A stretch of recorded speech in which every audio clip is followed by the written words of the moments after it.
दिन की वीडियो में मैंने आपको बताया था कि अमेरिका के स्टेट डिपार्टमेंट ने यूएस कांग्रेस को साल 2021 की इंटरनेशनल रिलीजियस फ्रीडम नाम की एक रिपोर्ट सबमिट की है, जिसमें भारत को लेकर ये बोला गया है कि पिछले साल 2021 में भारत में धार्मिक अल्पसंख्यक समुदाय के लोगों की हत्याएं हुई और उनको डराया धमकाया जाता रहा। भारत में पिछले साल 2021 में गौ हत्या या गौ मांस के व्यापार के आरोपों के आधार के ऊपर गैर हिंदुओं के खिलाफ गौरक्षा की घटनाएं लगातार देखी जाती रही। यानी भारत में गौरक्षा के नाम पर नॉन हिंदू कम्युनिटी के लोगों को पिछले साल 2021 में लगातार मारा जाता रहा। अब ये रिपोर्ट कम नहीं थी कि अमेरिका के सेक्रेटरी ऑफ स्टेट यानी अमेरिका के विदेश मंत्री और उनके साथ साथ जो बाइडेन एडमिनिस्ट्रेशन में रिलीजियस फ्रीडम का डिपार्टमेंट संभाल रहे ऑफिशियल ने सीधा तौर पर भारत को टारगेट करना शुरू कर दिया है। रेफरेंस के लिए आपकी स्क्रीन के ऊपर रॉयटर्स के आर्टिकल का स्क्रीनशॉट है, जिसके मुताबिक अमेरिका का कहना है कि भारत के कुछ ऑफिशियल्स माइनॉरिटीज के ऊपर हो रहे हमलों को या तो लगातार इग्नोर कर रहे हैं या फिर उनको सपोर्ट कर रहे हैं। सबसे पहले तो अमेरिका के विदेश मंत्री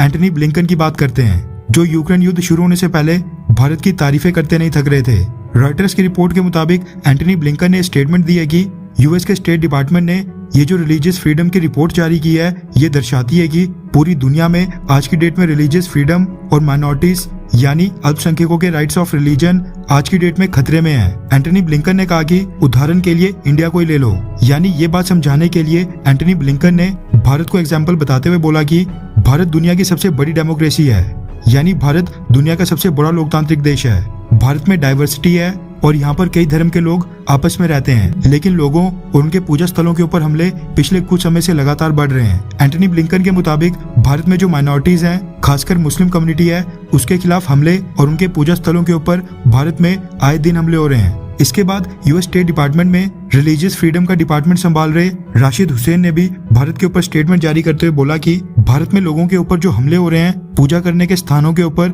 जो हमले हो रहे हैं, उनको कुछ इंडियन ऑफिशियल्स इग्नोर या फिर सपोर्ट कर रहे हैं। यानी इशारों में ये कह दिया गया कि भारतीय सरकार के अधिकारी माइनॉरिटीज के ऊपर इस तरह के हमलों को या तो सपोर्ट कर रहे हैं या फिर इस तरह के हमले इग्नोर किए जा रहे हैं, मतलब कि इनके ऊपर गौर नहीं किया जा रहा है। रिपोर्ट में साफ तौर पर कहा गया है कि भारत में गौ रक्षा के नाम पर माइनॉरिटीज को लगातार टारगेट किया जा रहा है, उनकी हत्याएं की जा रही हैं। ये सीधा सीधा भारतीय सरकार के ऊपर ही आरोप है कि भारतीय सरकार या तो इस तरह की घटनाओं को सपोर्ट करती है या फिर इनको नजरअंदाज करती है। मेरे को हैरानी इस बात की हो रही है कि अमेरिका के विदेश मंत्री ने अपनी स्टेटमेंट में दुनिया भर के देशों में जो रिलीजियस माइनॉरिटीज के ऊपर अत्याचार हो रहे हैं, उसके लिए उदाहरण चाइना, बांग्लादेश, पाकिस्तान या अफगानिस्तान का नहीं दिया, बल्कि भारत का उदाहरण दिया। जबकि चाइना में वीगर मुस्लिम्स, बांग्लादेश में हिंदू कम्युनिटी, अफगानिस्तान और पाकिस्तान में हिंदू, सिख, अहमदिया और हजारा कम्युनिटी के साथ किस तरह का बर्ताव किया जाता है, किस तरह से उनके मंदिरों के ऊपर लगातार हमले और मूर्तियां तोड़ी जाती हैं और मस्जिदों में ब्लास्ट किए जाते हैं, वो अमेरिका के विदेश मंत्री